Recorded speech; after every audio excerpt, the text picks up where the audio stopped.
we see an increased risk of heart disease, of strokes, of heart attacks, dementia, diabetes, autoimmune diseases like lupus, irritable bowel syndrome, anxiety, depression, PTSD. We see these associations with the oral microbiome, and it's so underappreciated and ignored in medicine and in dentistry.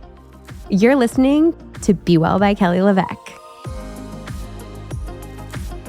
Dr. Craig Clayton is a functional and biomimetic dentist based in Meridian, Idaho, and an influential online educator with a following of over 385,000 on Instagram.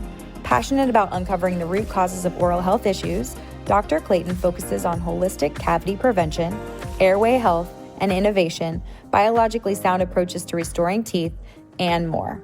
As the host of the Dentistry Disrupted podcast, he's on a mission to shift the dental industry towards a more patient-centered, root cause-focused approach. Through educating and empowering patients, he hopes to bridge the gap between oral health and overall well-being. Dr. Craig Clayton, I'm so excited to have you on this podcast. I was talking your ear off before we even started because I have so much to say about dentistry. I feel like this podcast is turning into like a dental podcast. So thank you so much for being here. I'm so excited to have you. I am thrilled to be here. So excited. I love your podcast. And so when Eliza told me that you had reached out for a potential interview podcast, I was just so stoked. So thank you.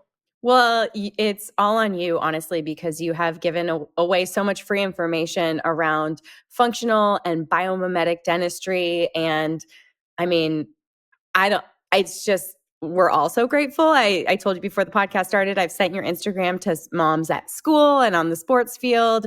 And it's just there's so much information that we as humans and then now as parents really need to have to make informed choices for our children.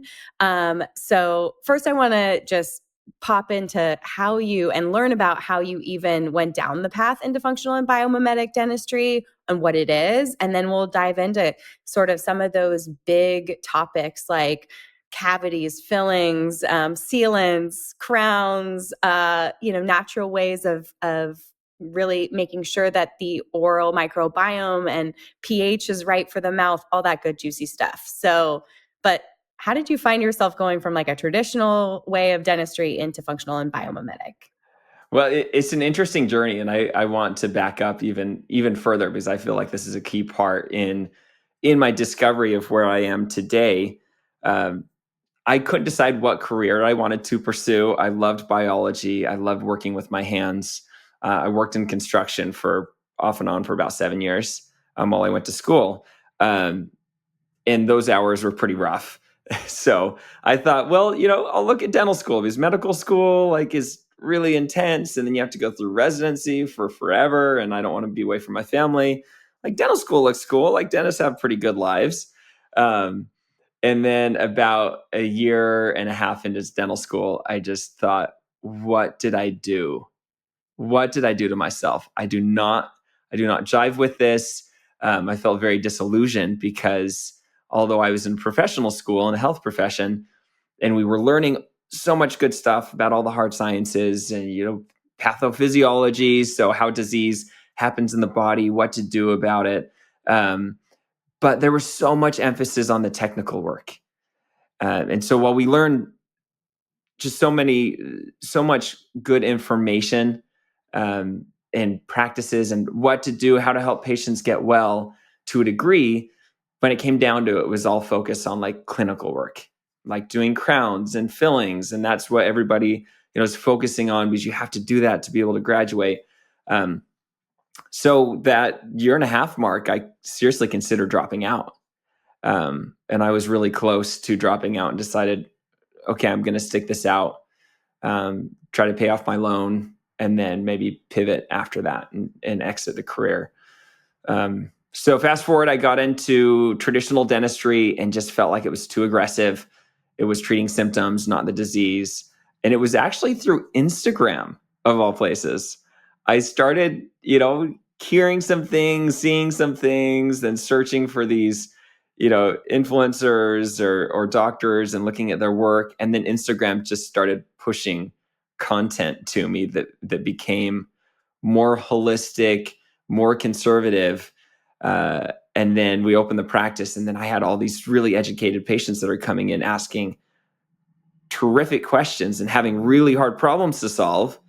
And so continued learning and growing, and just I had a hunger for answers to how we can do dentistry better and actually heal the mouth rather than just treat symptoms. So here we are today.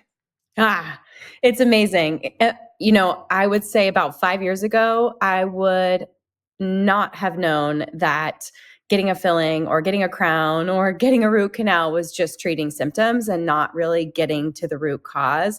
Nor would I have known that the minute someone drills into my tooth or puts a sealant on my tooth or, kind of like does anything to my tooth, they may be starting what you call the death cycle. Can we talk about The tooth death cycle? Yeah, can we talk a little bit about that? Because I think, when you blatantly, no offense to dentists, but you just like blatantly trust your dentist. You walk in, they Yeah. say, "I'm sorry, you have a cavity. I can see a cavity. I need to drill and fill this." And we never take a second to say, like, do we really need to do this? Is there any other way to treat a cavity? What is a cavity? Can you walk me through kind of the 101 of what's happening in the mouth? What is a cavity? And what are the ways you can treat a cavity? Okay. Oh, good question. This is one of my specialties, explaining this process. I love this. So I like to start off by saying that cavities aren't caused by sugar; they're caused by acid. And a cavity, on simple terms, is when we start to lose the crystal structure or the minerals from the tooth. So the enamel starts to dissolve. And at first, it starts on a really tiny micro scale. You can't see it; it's really subtle. And then as it grows, it gets to the point where maybe it shows up in x-rays, and maybe it shows up as a discoloration. And then if it progresses too long, it can form an actual hole in the tooth. So that is how a cavity progresses. Now, it's caused by acid. Really, the three main sources of acid are a dry mouth from mouth breathing, Mhm. or that could also be an autoimmune disease like xerostomia, and then diet, and what the bacteria are on the teeth, like what the balance of the bacteria are on the teeth, because those bacteria also make acid. So those are the three main sources. And then from that, the acid causes the erosion and the breakdown of the enamel, which then causes the cavity.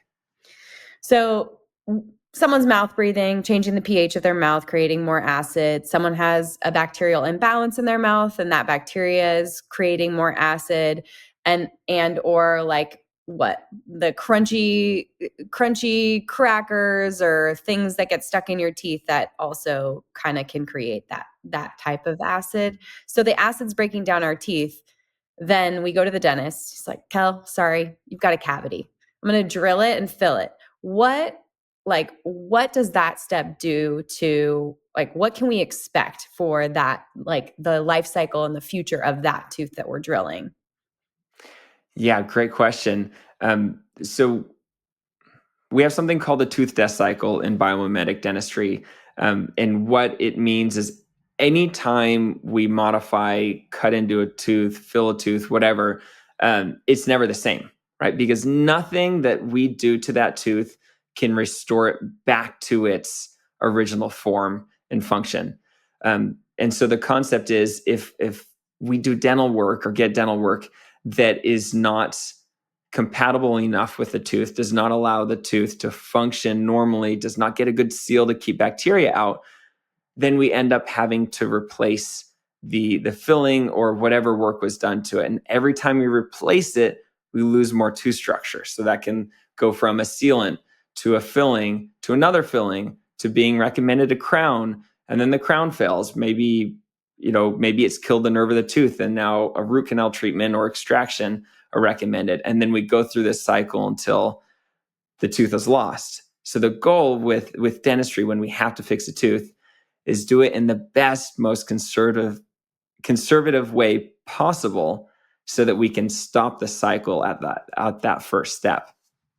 Well, when's the earliest we can stop the cycle? Like, is there a way in which, I think the internet's just serving me up like dental stuff, like all the dental reels and educational sliders. But when it comes to a cavity, for example, what are the options with young children, with adults, when we first start to see or feel a cavity? Can we stop it without drilling and filling it? Yes. Yes. And first, I like to say that the best way to stop it is just to prevent the disease in the first place. Um, but when there is a cavity that's starting to form, we have different options. When it's a really small cavity, so there's no actual physical hole in the tooth, then we have more options to treat it. And we need to look at diet and resting, acidity level of the mouth, and risk factors like mouth breathing, frequent snacking, hormone imbalances, dry mouth, so many other risk factors. Because if we can manage those, the body is so amazing, because every single day when we eat any sort of carbohydrate, it doesn't matter if it's a bell pepper or if it's candy, like the bacteria that make cavities don't care what the carbohydrate source is. So every time we eat, the mouth becomes acidic. That acid starts to break down teeth. But then after we eat, the saliva comes in, it helps with digestion. It also remineralizes the teeth naturally. So we have this balance every day of essentially getting teeny tiny cavities in the teeth, but then the saliva heals it. So supporting that natural maintenance system is by far the best way to help reverse the cavity when it's small. Now, when it gets too big and it actually gets a little hole in it, there's nothing we can do to reverse that, because that enamel, once it gets a hole in it, can't regrow itself. But when they're small and microscopic, then we can remineralize it, put minerals back into the tooth to rebuild the structure. My new amino acid supplements come in flavorless and lemon water, and they're flying off the shelves, and here's why. I have meticulously sourced these vegan fermented essential amino acids from Japan. I am so proud of this being made the Be Well way, with maximum quality and minimum ingredients.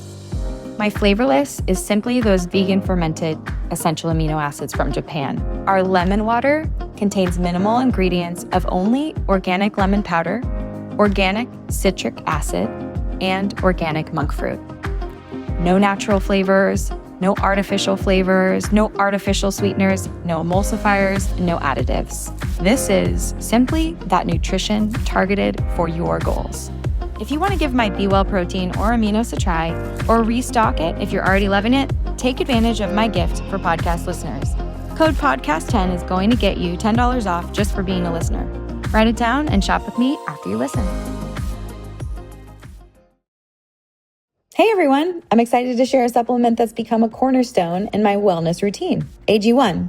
With just one scoop, I'm giving my body everything it needs to thrive: vitamins, minerals, prebiotics, probiotics, adaptogens, and more. And now AG1 has leveled up even more with their new AG1 Next Gen. This upgraded formula has been clinically shown to increase healthy gut bacteria by 10x, all for the same price, less than $3 a day.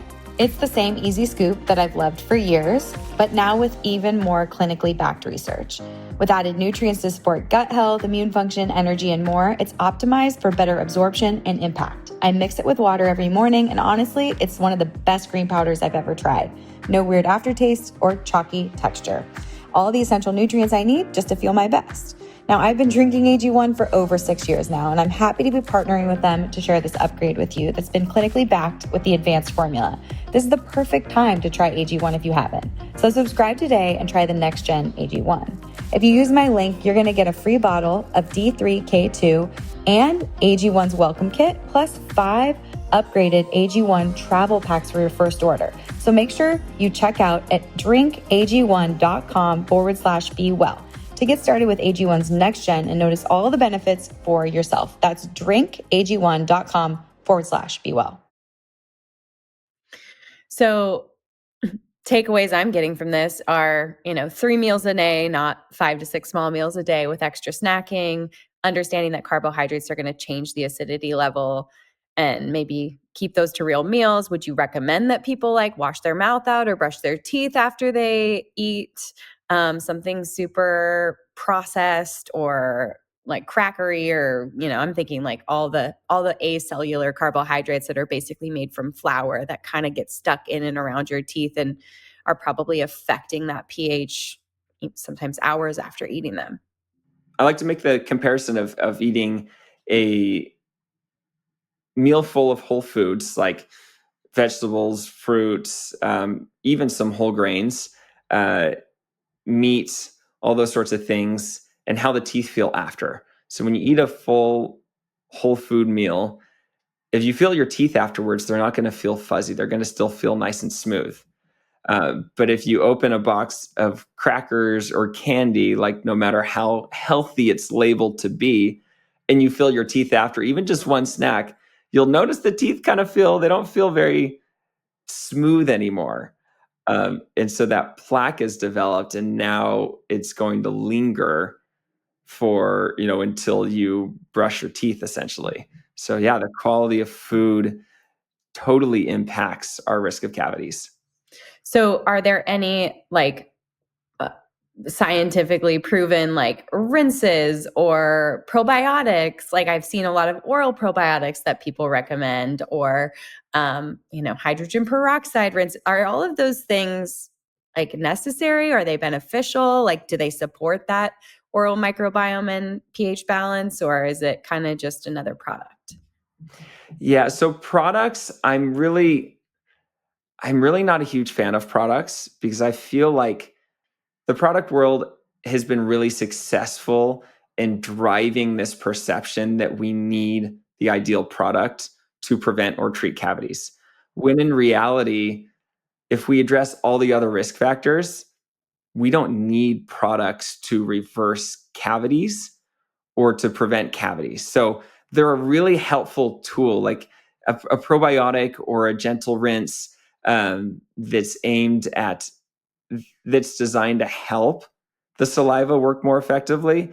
That's the key. That makes sense. So when it comes to a cavity that's kind of, busted through that enamel, we've got the hole going, we need to do something about it.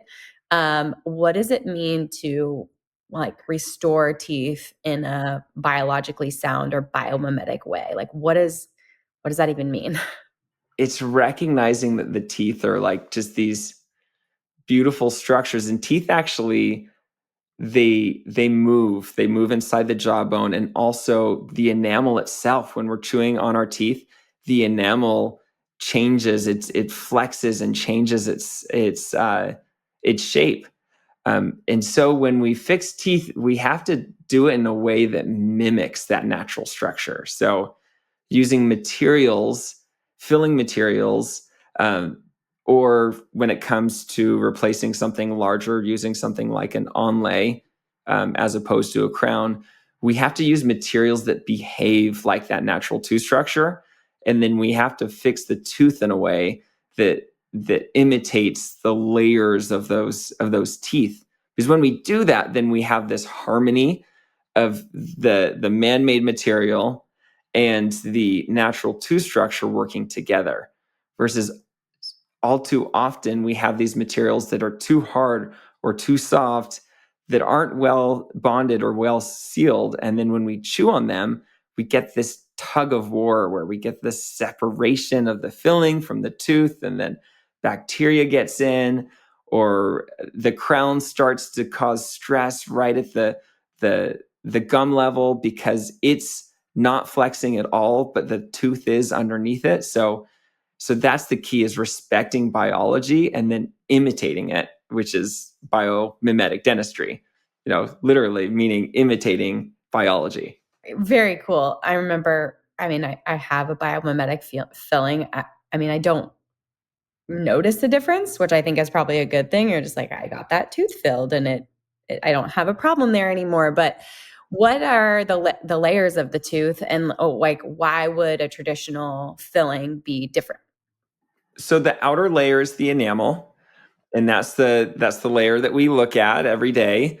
And interestingly, so enamel is not a living tissue.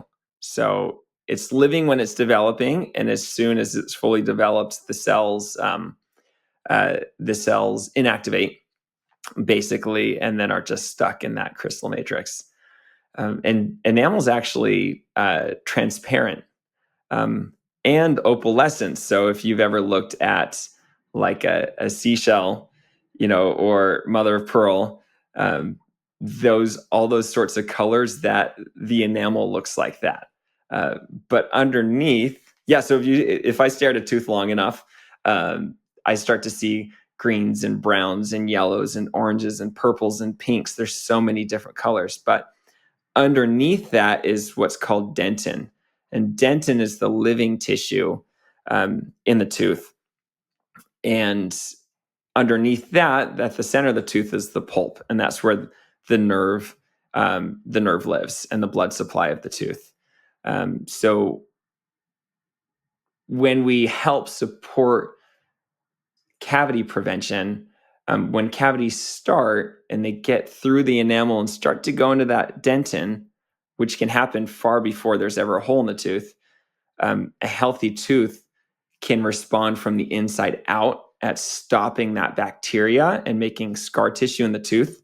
And then when the mouth is healthy, the saliva can go from the outside in and help to repair the enamel. And so that's the body's natural balance. So amazing, because I mean, it can have that flow, and I think they're called microtubules, right? Like the little tubes that go through the tooth that kind of are almost like immune responsive when there's bacteria coming in.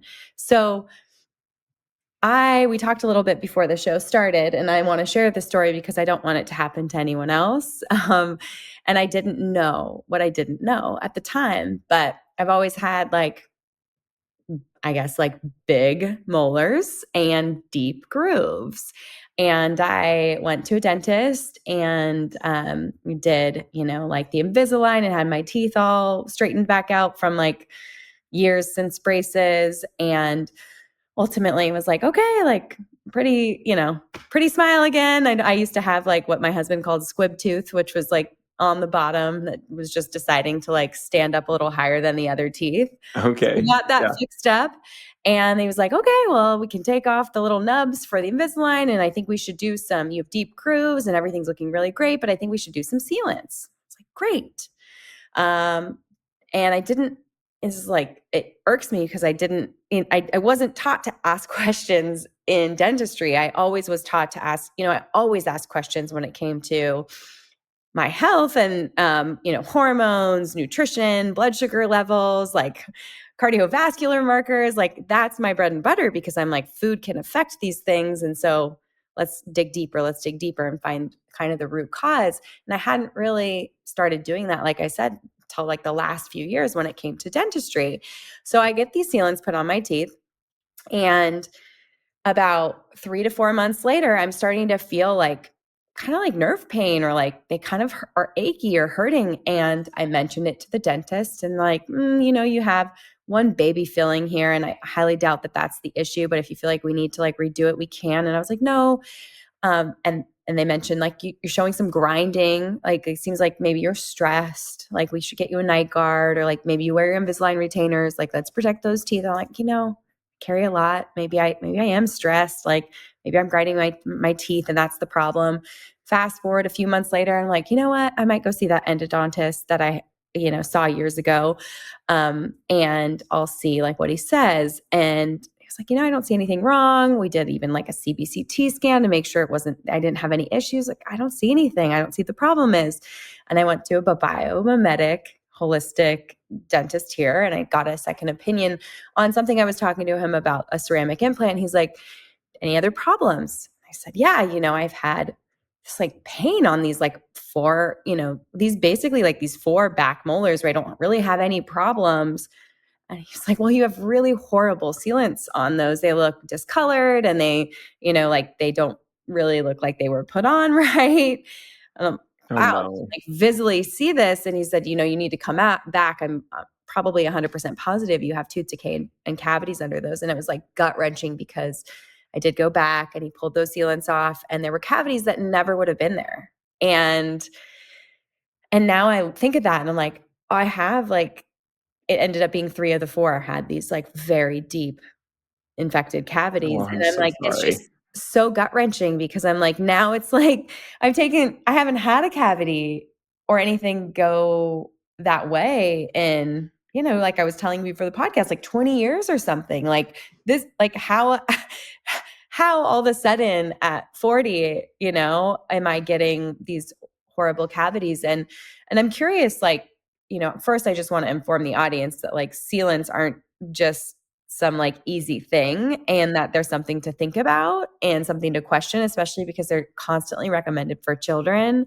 And even, if you've done anything, you get Invisalign, you bleach your teeth, you do something like aesthetic, it can be recommended. And if you have deep grooves, it's recommended more often. So anyways, I had these cavities that thankfully, I was seeing the biomimetic dentist and he filled them, but it's such a bummer because now I'm like, these teeth are on the death cycle. Like that's gut wrenching. So Yeah.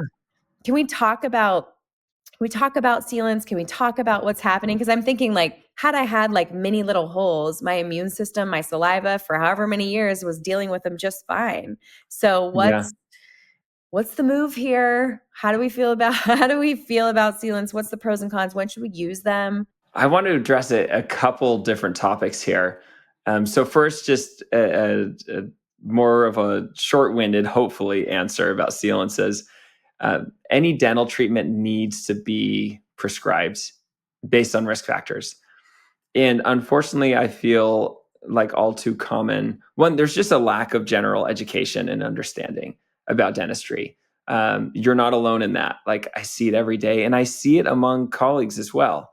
And I have my theories as to why. A big reason is insurance-driven dentistry, and not necessarily malintent, but just they don't know what they don't know. But with sealants, the problem with sealants is if they're not done correctly, then they trap plaque and bacteria.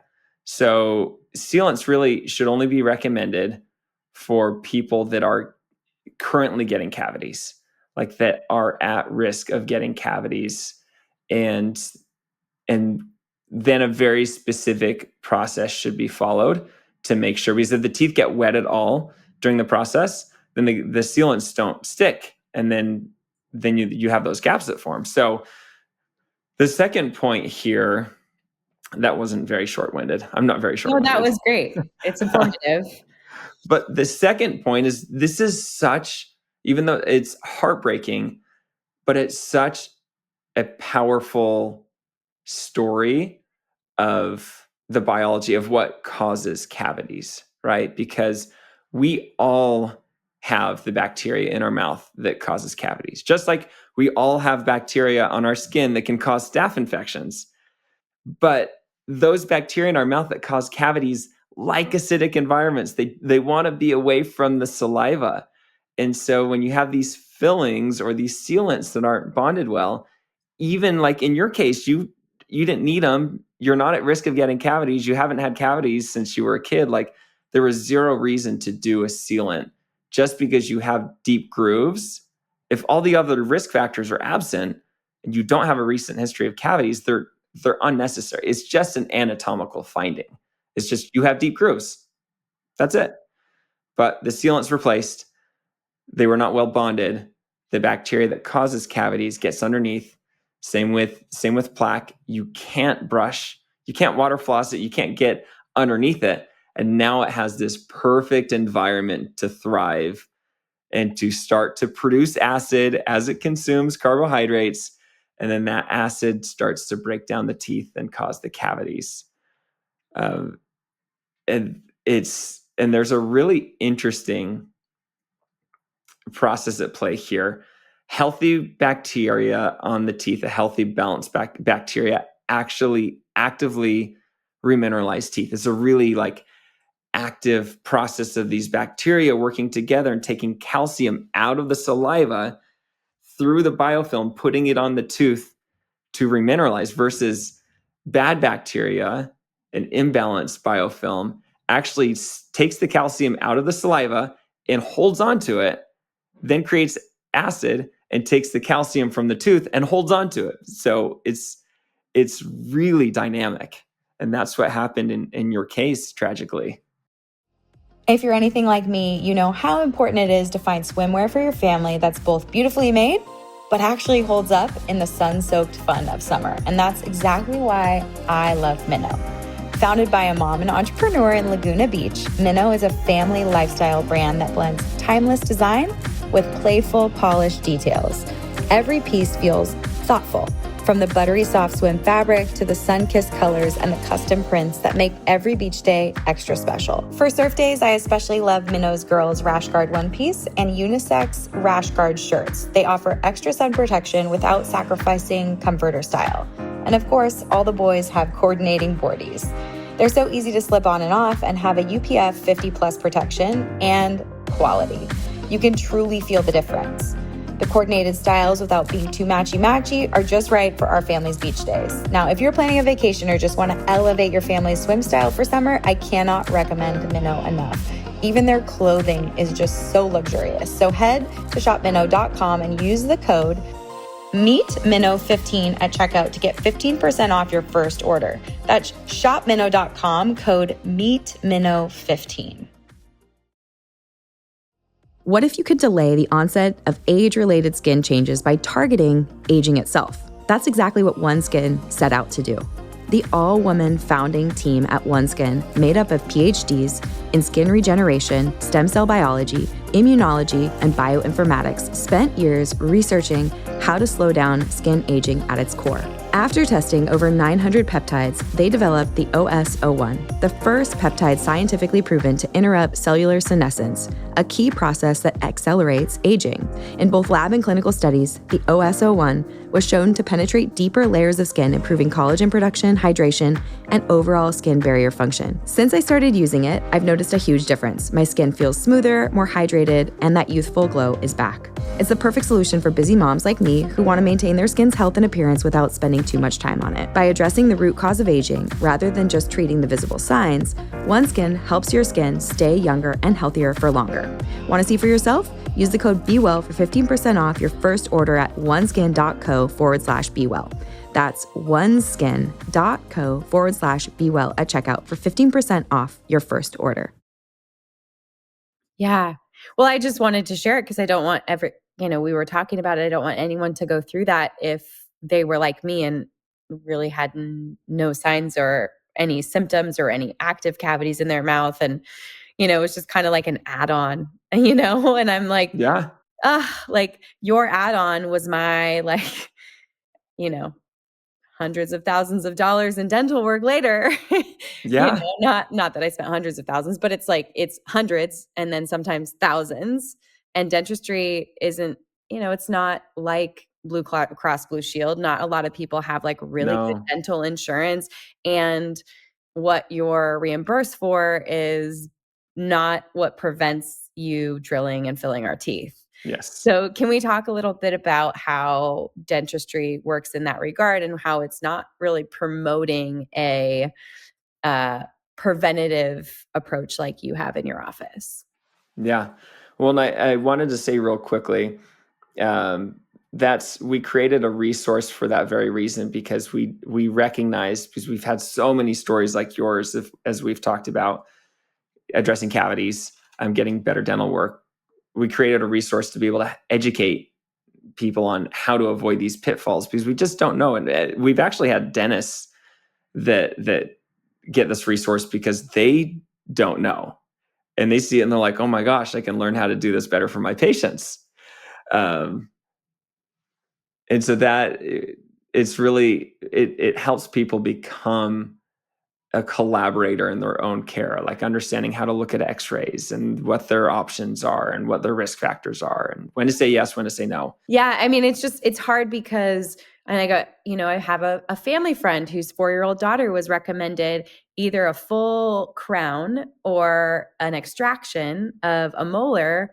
And then, my suggestion after I sent her like 6 dentist Instagrams of people I respect, including your own, was I think you should get a second opinion. Like always, I am always constantly erring on the side of no dental work or like the most minimal amount of dental intervention as possible because I don't, I feel lucky for my children that they're, you don't want children to have sick teeth or like teeth with cavities, obviously, that are untreated or changing an oral microbiome. But they get a second chance on a lot of their teeth because they fall out and you're giving them, you have these years to build up really good eating habits and getting them eating whole foods and working on their airway. We talked about Dr. Cruz, who was on my podcast a few episodes ago. He's my boy's airway dentist, and we've done, expansion with rapid expanders, and we have the ALF, and we're doing myotherapy. We're working on mouth breathing. They're both thrusters, they're mouth breathers. It's like I'm working up an uphill battle. You talked about it. You said that airway, for mouth breathing and dry mouth, like that's going to create that environment for cavities. And so what was crazy was this mom went and got a second opinion, and the dentist was like, I think maybe we could fill it and get her with a myofunctional therapist and work on her mouth breathing, because this child had already had their adenoids and tonsils taken out at 3, had sleep apnea at a young age, was, and everything that I've gone through with my boys, I was like, I really do think like you haven't addressed the real problem here. Just taking the adenoids and tonsils out, like you're going to keep having this happen. So go get a second opinion. And that dentist was like a dentist like you, who just said, let's Band-Aid this specific tooth. Don't have to do anything crazy quite yet, but like you need to get the root cause figured out. And it's amazing that these resources are available and people are getting to the root cause. So can we talk a little bit about what parents can do? We can skip over the insurance because obviously they're going to get paid more for doing onlays and crowns and extractions and all of the fancy stuff. But if airway is an issue and dry mouth and breathing through your mouth is an issue, like what can a parent do to get on the right track before their permanent teeth come sliding into their mouth? Yeah. And I find airway is probably the most underdiagnosed or undiagnosed risk factor of cavities. We see it every single day, and it's just missed. I mean, it's missed in dental school. It's missed so commonly in private practice. And it makes perfect sense if a child's breathing, if anybody's breathing through their mouth, the mouth is constantly dry. There's not enough saliva. It's more acidic. That natural maintenance system suffers. The bacteria that produce more acids start to thrive. And so the first step really is to find an airway-centric dentist or airway-centric provider, because it depends what you have in your area. But finding support to properly diagnose, evaluate and diagnose what's going on, and then from there make recommendations on how to treat the root cause. Sometimes if the tonsils and adenoids are huge, sometimes we have to get those out, even though I don't like to recommend surgery. If they can't breathe, if they're snoring, like what's better? I think Dr. Cruz covered this well. What's better? Do a surgery so they can breathe well tomorrow, or expand them for 6 months, and then, and eventually they may get better and the tonsils may decrease in size, but all the while they'll continue to suffer. So that's the first step, is finding a guide, because the journey is intercollaborative. It's no one provider can do everything. And if they're telling you you should probably find someone different, because it requires body workers, it requires airway-focused dentists, it requires myofunctional therapists or occupational therapists. And there's so many different, and sometimes ENTs and pediatricians. Like everybody has their part on the team, and when everybody plays their part, then we can address the risk factors, the root causes, and get the child to a healthy place again. Right. How does airway health, like breathing through our mouth, how does that impact like long-term dental health? The biggest impact is that imbalanced biofilm. Yeah. So that's the most significant impact. But also the bacteria that cause gum inflammation also love acidic environments. So you can have one with the other. You can have high risk of cavities from the acid-loving bacteria that cause cavities, and you can have more gum inflammation, which we see all the time because the mouth is dry. And so those acid-loving gum bacteria that cause disease thrive. I see. And then that, oh my gosh, I feel like most people, especially people that listen to your podcast, know about leaky gut, right? Yeah. Have you ever heard of leaky mouth? Yes, I've heard about it most recently, but I'd love for you to explain what it is so people understand how that oral microbiome is interacting with the rest of our body and impacting everything from immune health to sleep quality. Yeah, let's touch on that. Okay. Yeah, there's two main ways the bacteria in the mouth impacts the body. First, swallowing that bacteria, we swallow about 5 grams of bacteria a day, which is like opening one of those packets of like table sugar or whatever at a restaurant.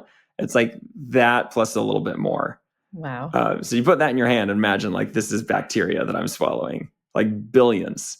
When that bacteria gets into the gut, there's so much research now that shows a correlation between things like mental health and that bacteria that's in the gut. For example, some of that bacteria is directly associated with an increased risk of anxiety and depression, among other things. But going back to the mouth, often I hear from people when I ask them, do you ever bleed when you floss or brush? Like, yeah, occasionally, sometimes I'm just a bleeder. And I like to say, or I like to respond, okay, if you were to take your fingernail and push on it and you started bleeding spontaneously from under your fingernail, would you think that you had a problem? Yes.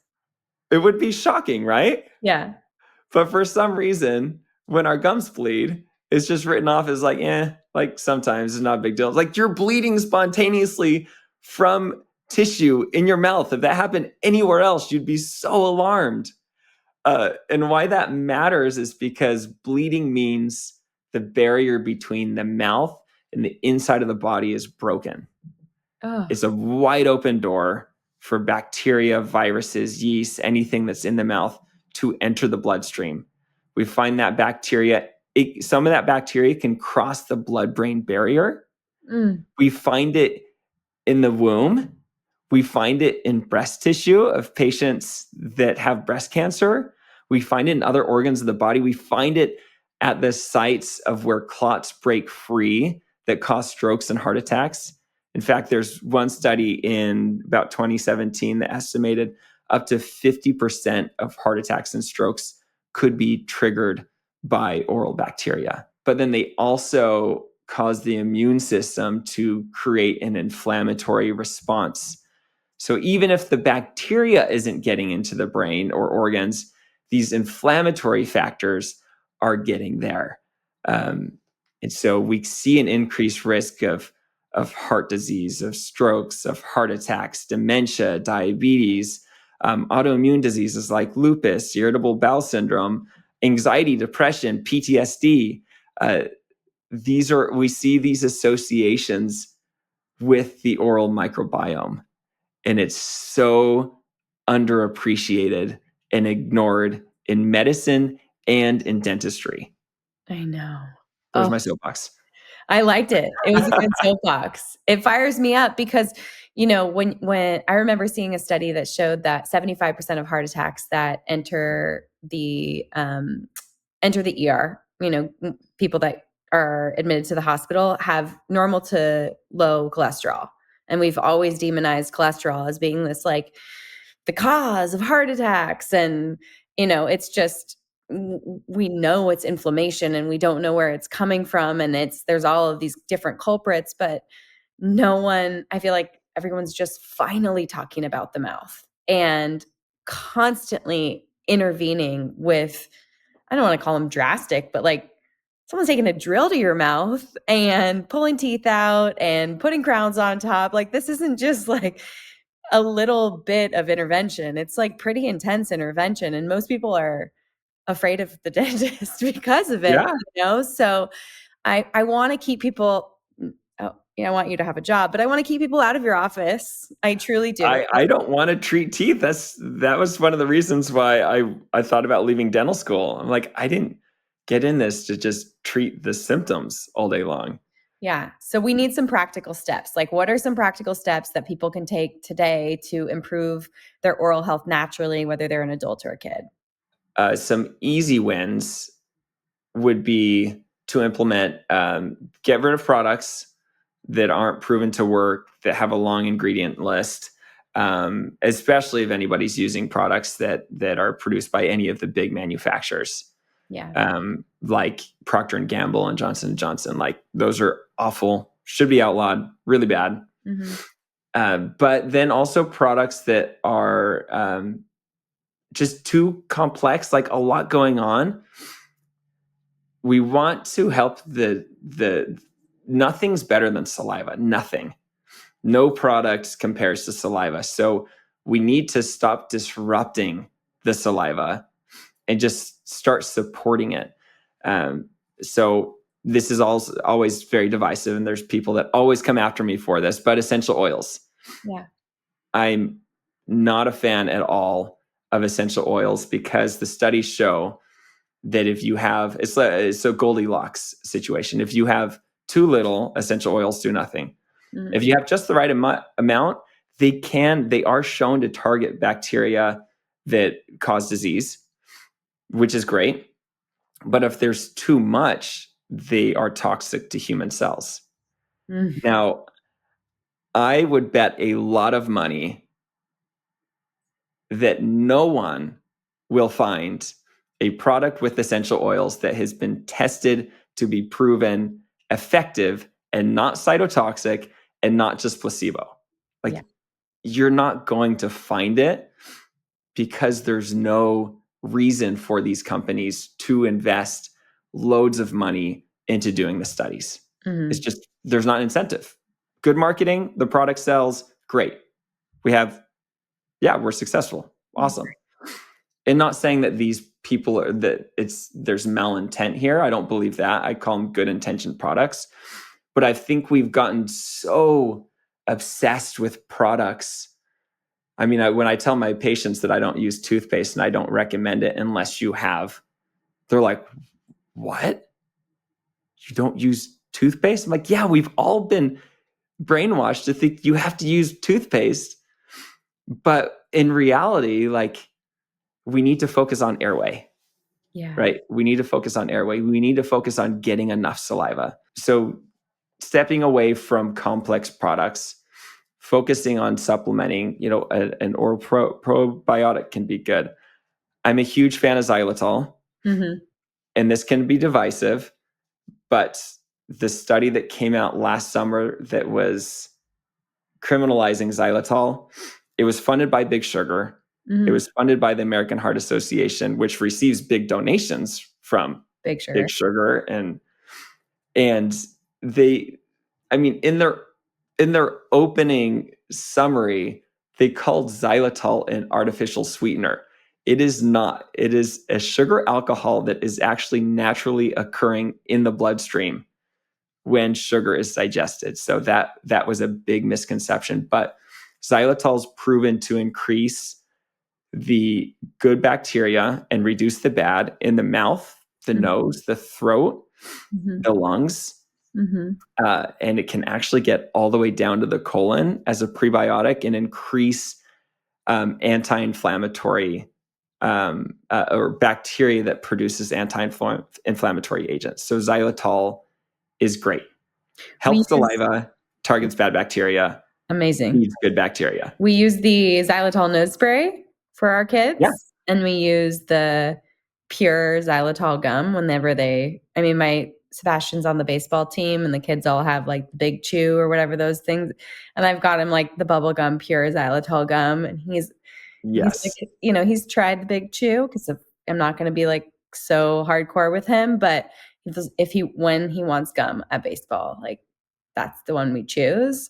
And it's interesting. Like I think the research is pretty powerful, but how are we getting, I mean, if you're not using toothpaste, then you must really believe in your saliva. Like how are you not messing with your saliva and making sure that it's exactly what you need it to be? Oral rest, so less eating throughout the day. That helps the mouth to restore its balance, because every time we eat, kind of similar to digestion in the body, like the cells are active, there's a lot going on. So when we give the mouth rest, the saliva is able to catch up and work and help to heal and keep things balanced. So that's the big one. Quantity.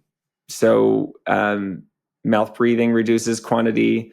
There are some autoimmune diseases that reduce quantity, like xerostomia. Hormone changes, pregnancy, cycle, periods of the menstrual cycle. So being aware of those things and sipping on lots of water, using xylitol, gum, mint throughout the day. And then another win, brushing, extra brushing. You feel the teeth start to become fuzzy and not smooth. Do some extra brushing throughout the day. So those are some simple things like. Just with water? What do we brush? We're not using toothpaste. What are we using? I just use water. Okay. And my favorite product that I like is Elementa. Okay. And that's because, one, they've done their testing. Like you can download a 40+ page document from their website of the efficacy, the toxicology, like the chemistry of how it works. So I really like that product. It's simple and is designed specifically to help the oral microbiome, not to distract it. And it's shown to be safe, and just give it some support instead of trying to like marching in there like I'm better. I'm gonna fix this problem that so many products are designed to do. So I mean, just that removal of plaque, disrupting the biofilm, is really beneficial. It goes a long way. Amazing. Okay, we'll have to check that out and put a link to that in the show notes. If someone were like to walk into a dentist office, what do you wish they knew before they walked in? And like, how would you empower the patient prior to getting a cleaning? What should they avoid? What should they want done? I think first, what I like to tell people is trust their intuition. Yeah. Most of the time, your intuition won't lead you astray. So I love the story about your friend get a second opinion. You don't, not that I want to sow distrust, but every dentist can have a different philosophy and just different training. Some are taught a cavity is a cavity. You need to drill it no matter what. And then there are those of us that are taught like, no, you don't. Here's how you identify what needs to be treated and what doesn't need to be treated. So understanding that your records are your records. So you're entitled to your x-rays, all your notes, and you can ask for those at any time. And then asking questions. Are there any alternatives? You're recommended crown. Well, what about non-lay? What about an inlay? Can I use a remineralization strategy? Can I focus on more brushing, more saliva stimulation? Like, because unfortunately, I feel like in a lot of cases, when people go through our page and read our resources, that they go in with more knowledge of options and treating root cause than maybe even the provider is focused in on. So yeah, knowing your options, trusting your intuition, and I mean, right away, biggest win, if you have to have dental treatment, asking for a rubber dam.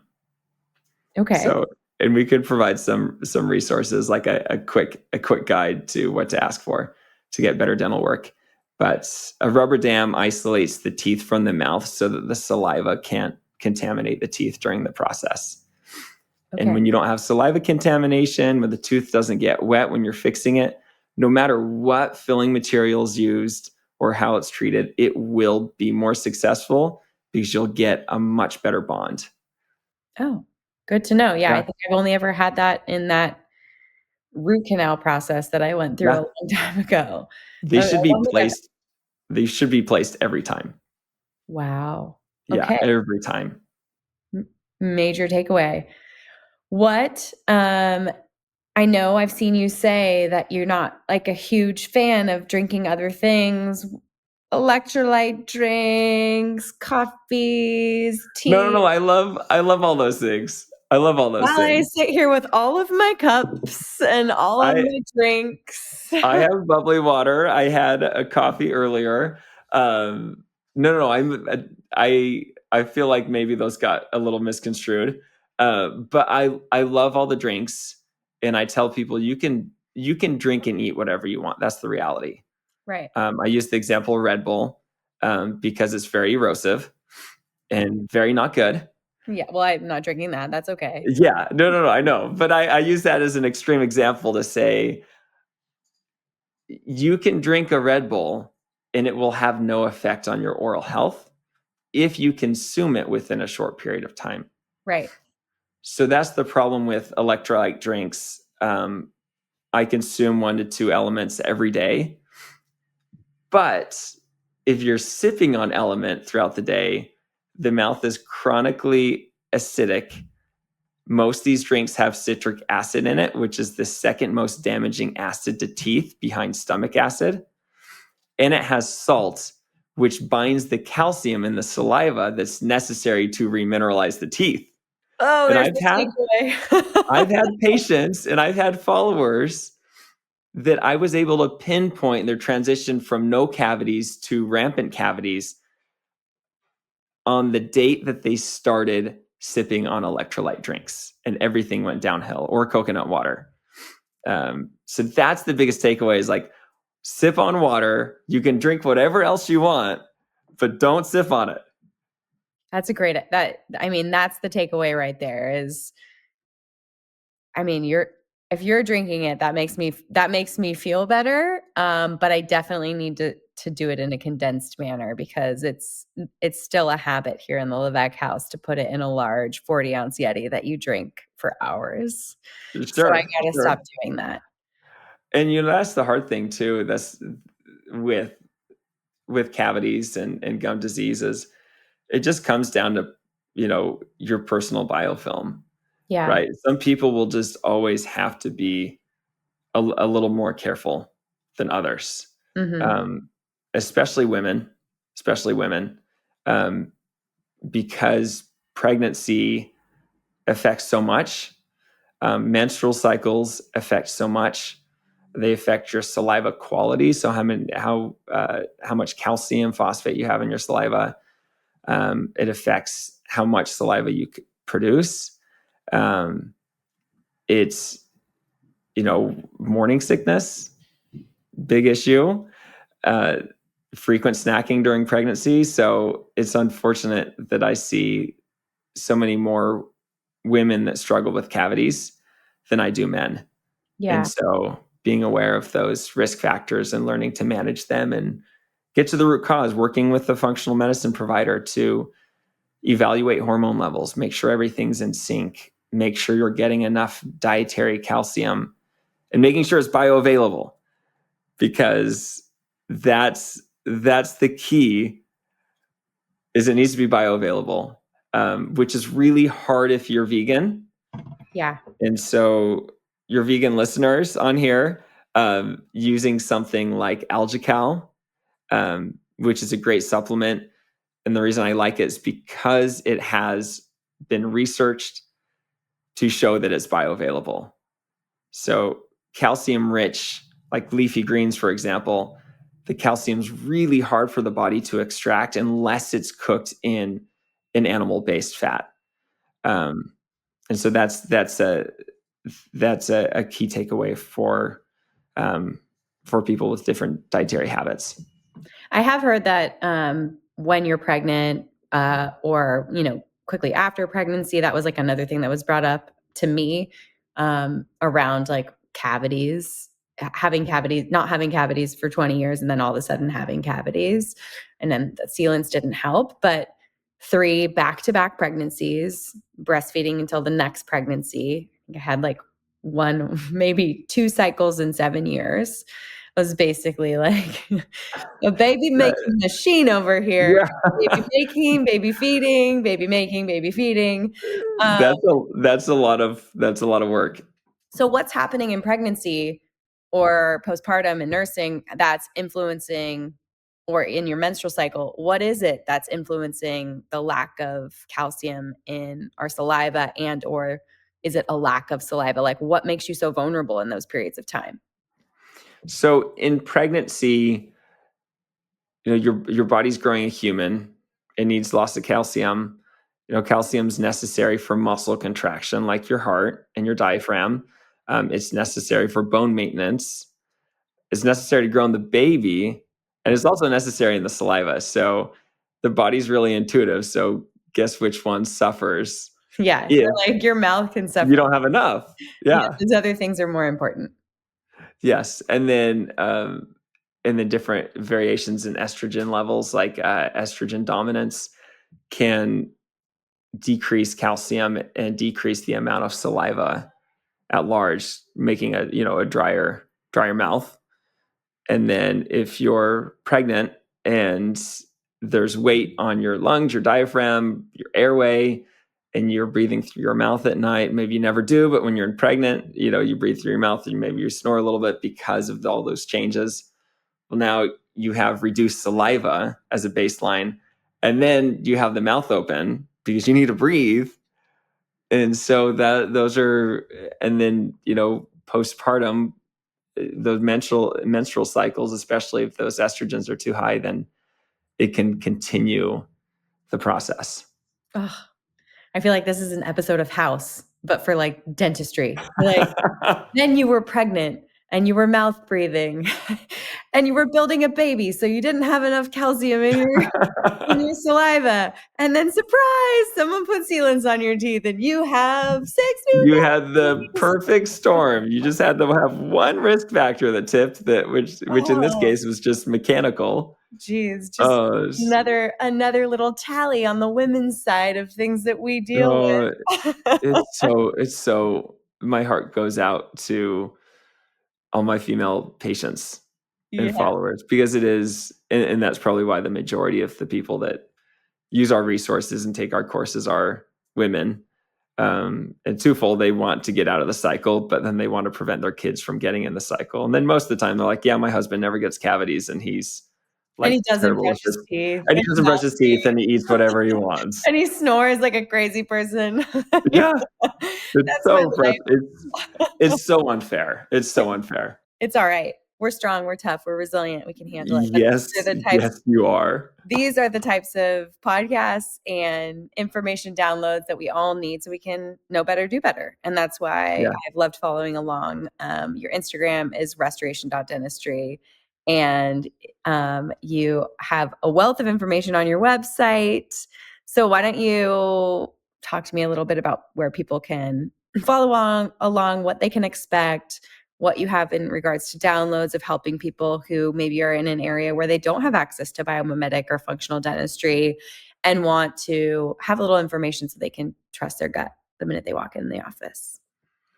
Yeah, this is my life's passion, mission, vision, is to help change the industry and the perception of dentistry and help people. This is a grassroots thing. We need to create awareness so that we all demand better care, and then people will listen once there's enough demand. Because insurance is a massive hindrance to this. They reimburse less and they don't incentivize or even cover a lot of preventative stuff. But we created first was our ultimate guide to curing cavities, and this addresses everything from what is a cavity, how is it caused, to nutrition, diet, hormone issues, genetics, better dental work, how to read x-rays, and then how to find a dentist that does these things, or what to ask for if you don't have someone in your locale, just knowing your options.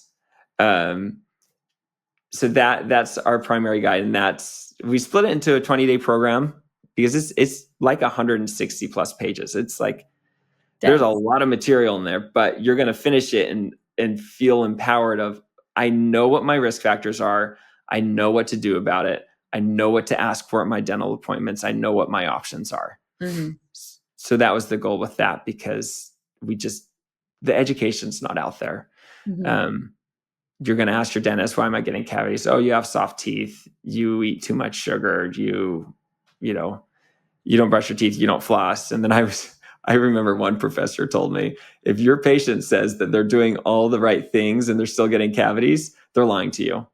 There's something that they're not doing. They're not brushing. They're not flossing enough. And then it's just a prescription of fluoride for everything and an aggressive rinse. So